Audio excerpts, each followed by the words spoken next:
Baik, selamat malam. Perkenalkan saya Fadil Prawira. Saya di sini mengikuti kelas uh, dari Talent Class Intro into Data Science yang diselenggarakan oleh Talent Hub dari Kementerian Tenaga Kerja Republik Indonesia. Nah, di sini saya akan menjelaskan final project yang diberikan, itu untuk sampel datanya yaitu berupa telco customer churn. Nah, telco customer churn ini berisikan data-data seperti customer ID, account, country, dan sebagainya, yang pada intinya akan menjelaskan apakah customer ini bertahan di perusahaan ini atau pindah ke kompetitor. Nah, di sini saya akan menginstal package atau library terlebih dahulu yang digunakan, yaitu package imbalance learn dan XGBoost. Nah, di sini kebetulan menggunakan Python 3.10.12. Nah, kemudian saya akan meload library-nya, yaitu library NumPy, Pandas, Plotly, SQLite3 ini untuk menghubungkan ke basis data SQLite. Nah, kemudian ada sklearn, mblearn, sklearn lagi, kemudian skboost, seaborn, dan pickle. Nah, di sini kita akan load data terlebih dahulu. Kita punya data tipe service layanan internet yang digunakan pelanggan, tipe kontraknya berapa lama atau tenure, payment method, kemudian jumlah tagihan bulanan, dan total biaya yang digunakan di layanan, lokasi, umur, dan juga jenis kelamin, alasan untuk pindah ke customer lain, ke kompetitor lain, dan sebagainya. Nah, kita baca menggunakan Pandas, menggunakan read Excel. Kenapa read Excel? Karena di sini filenya berupa XLSX. Nah, jika filenya berupa CSV, maka di sini adalah read CSV. Kemudian define sheet name-nya yaitu telco churn. Nah, di sini pada kolom total charge, secara default dia akan membacanya berupa objek. Nah, kemudian karena isi dari total charge di sini adalah di sini adalah angka semua, numerik, maka kita ubah menggunakan PD to numerik dengan error-nya di setting curse.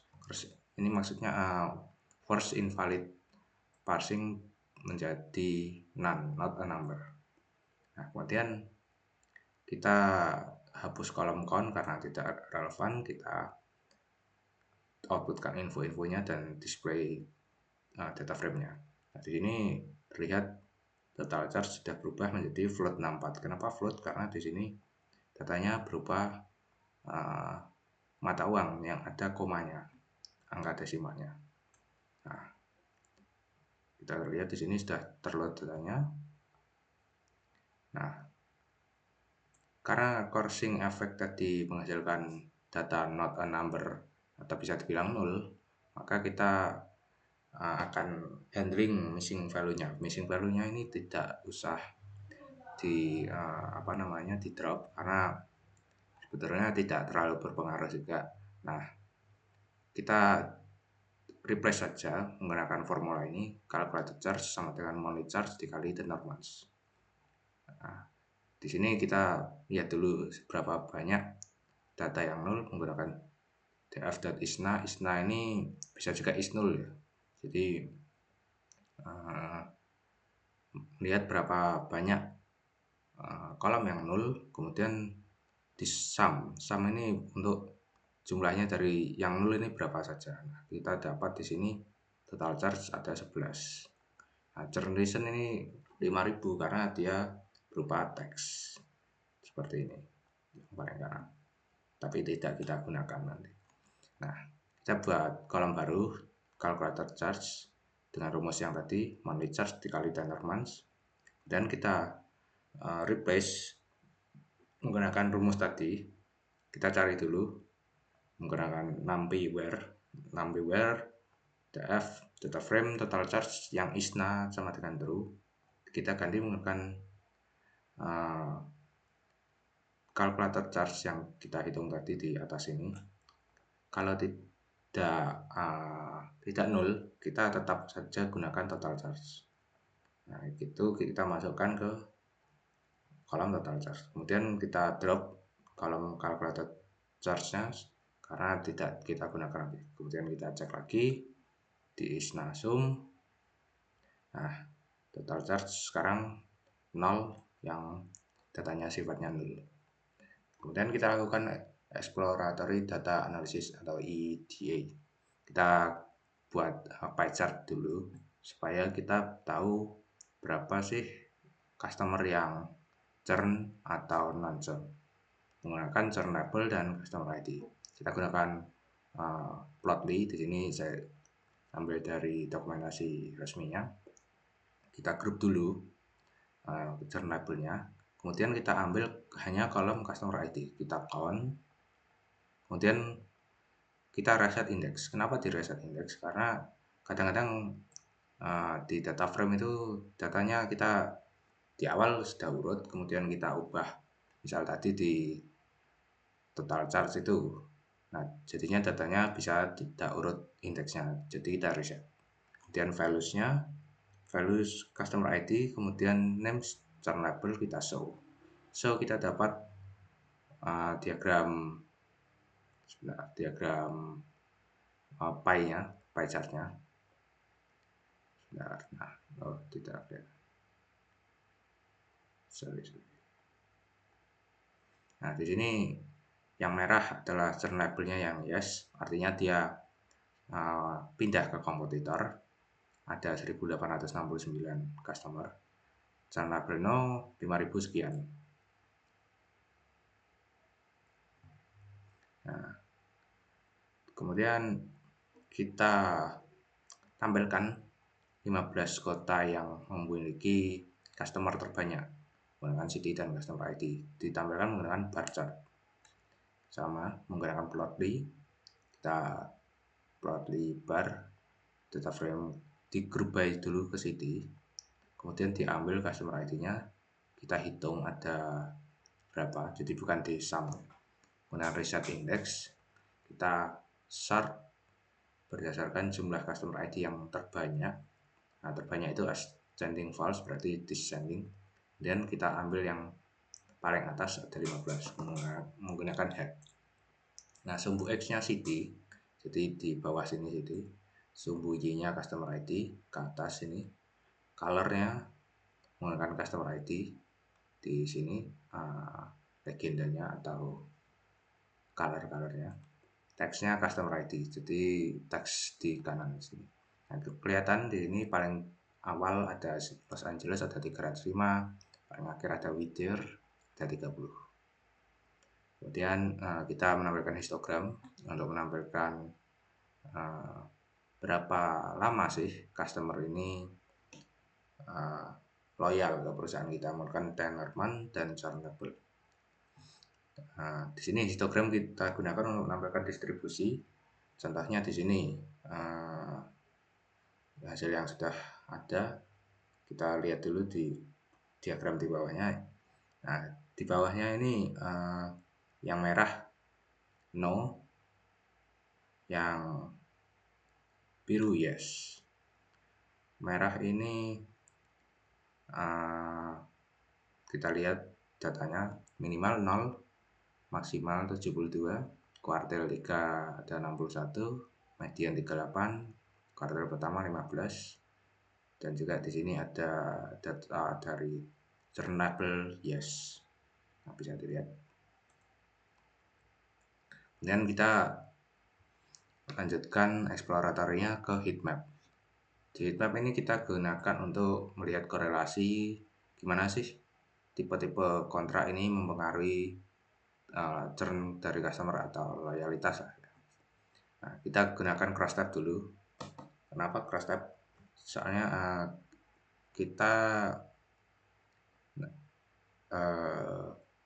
menampilkannya nanti dalam bentuk heatmap ya. Heatmap itu kan mirip dengan tabel, jadi mirip confusion matrix tapi tidak mirip.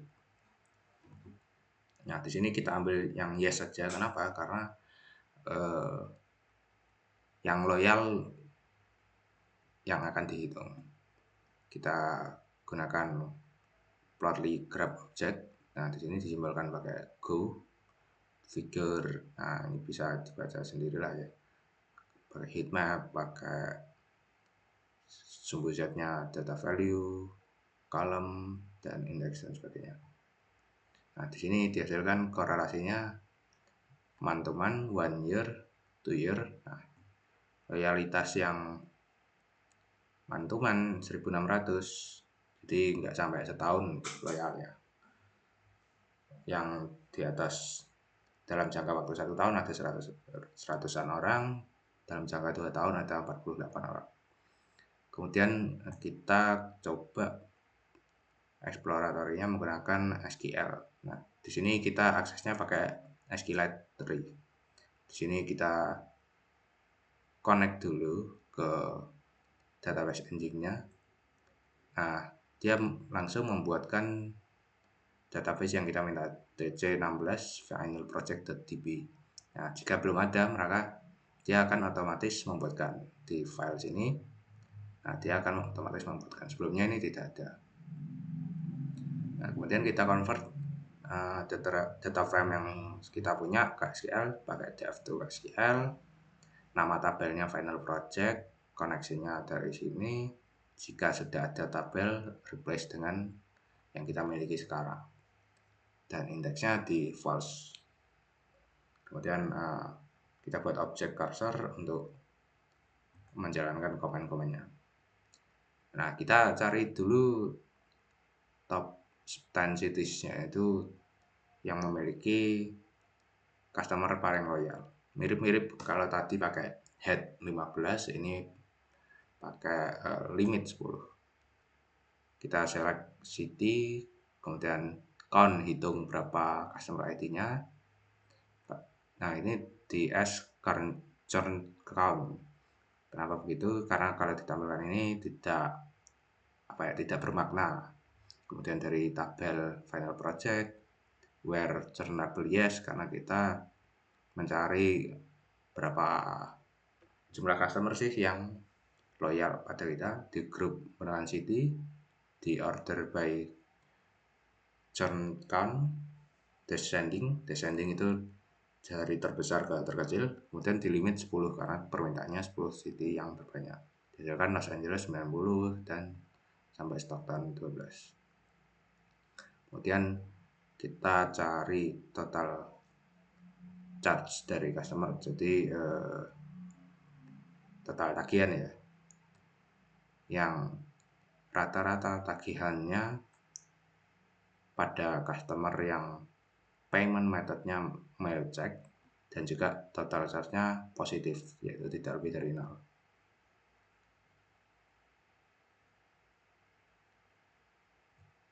Nah, kita ini query bertingkat ya, jadi kita baca dulu yang di sini. Select average total charge, kita cari average-nya dari final project, where payment method sama dengan same as mail check. Nah, setelah itu where total charge kurang dari below ini, dari query yang awal tadi, maka dari itu kita beri kurung and di sini and total charge is not zero, berarti bisa positif bisa negatif ya, tadi saya nyebutnya hanya positif saja. Kemudian di order by total charge, jadi di sini permintaannya in ascending order, kepindah. Nah, di sini ada banyak, kita lewati saja karena datanya terlalu banyak. Nah, sekarang kita masuk ke pemodelan ML-nya. Kita gunakan kolom-kolom yang sekiranya berguna saja. Jadi ini namanya proses filter selection. Kita hapus menggunakan def drop, column country, state, dan sebagainya sampai long itu. Kita semacam baca ya. Sorry, ke disconnect. kita harus baca infonya seperti apa, kemudian kita tampilkan di sini. Nah, tadi kan ada sekitar 31, sekarang menjadi 20 kolom saja. 21, sorry. Dari 32 menjadi 21 kolom. Nah, kolom-kolom tadi di sini kan masih ada male, female, no, yes, 28, 8, dan sebagainya, teman-teman. Nah, ini komputer tidak bisa memahami ini. Jadi kita ubah data itu dari teks ini menjadi numerikal. Nah, caranya itu kita encode. Nah, encode sendiri ada macam-macam. Nah, tapi tidak saya jelaskan lebih lanjut. Kita gunakan label encoder. Jadi ini sebutannya label. Kita encode, kita ubah menjadi data numerikal. Nah, contoh ini male, female, male-nya menjadi 1, female-nya menjadi 0, dan sebagainya. Kenapa begitu? Karena komputer tidak memahami kalau datanya teks seperti itu. Nah, kemudian kita buat modelnya. Nah, kita gunakan ada 2 di sini, regresi dan klasifikasi. Regresi sendiri nanti hasil akhirnya adalah ini predicted churn score. Sedangkan klasifikasi hasil akhirnya adalah predicted churn value. Bedanya apa?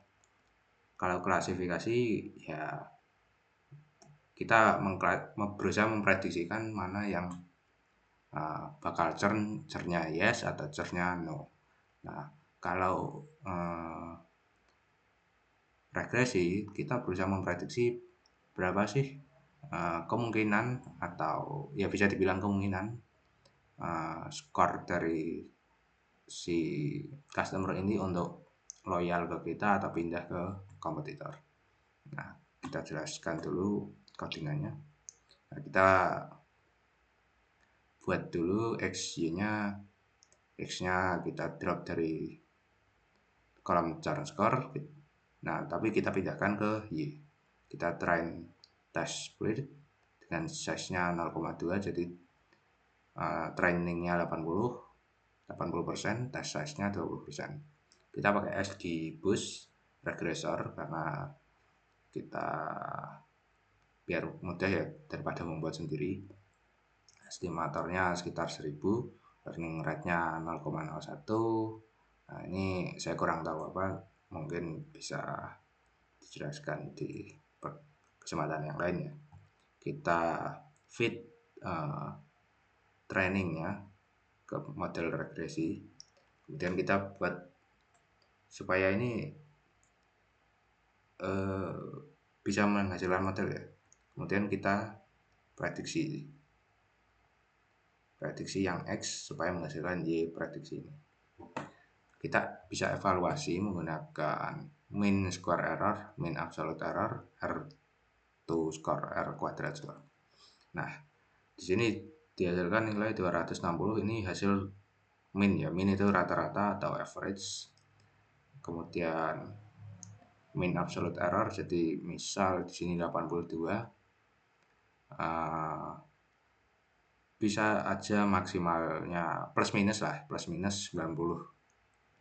plus minus 13, jadi bisa 95 atau 69 seperti itu. R2 score.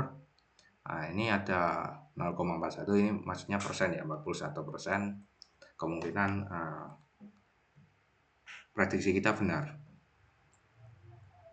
Nah, kemudian tadi kan baru train dan tes ya, tes di data yang 20%. Kita gunakan prediksi yang dihasilkan tadi untuk memprediksi seluruh dataset. Kemudian dari hasil prediksi itu kita tampilkan di sini, kita bandingkan yang diprediksi kemudian dengan aktual churn score. Kita bisa lihat ada selisih. Nah, itu bisa hitung error ya di di mean absolute scope error. Dan yang classification ini kita balance dulu datanya menggunakan Smote. Saya kurang tahu ini seperti apa karena saya belum pernah pakai. Kemudian kita fit, jadi semacam di fit dan resemble, kurang tahu juga, sorry. Kemudian kita train test sama 0,2 random state, ini saya juga tidak tahu. Nah, kita buat satu fungsi supaya sekali jalan aja. Fungsinya itu kita fit dulu di training, kemudian di prediksi. Nah, si matrix ini confusion matrix, jadi ini bisa untuk evaluasi dari hasil training ini apakah bagus atau tidak. Kemudian kita, nah ini hanya untuk evaluasi aja ya, sampai sini. Nah, kita menggunakan XGBoost classifier dengan parameternya seperti ini. Kita masukkan metode yang dipilih ke sini dengan data xtrain, ytrain, xtest, ytest.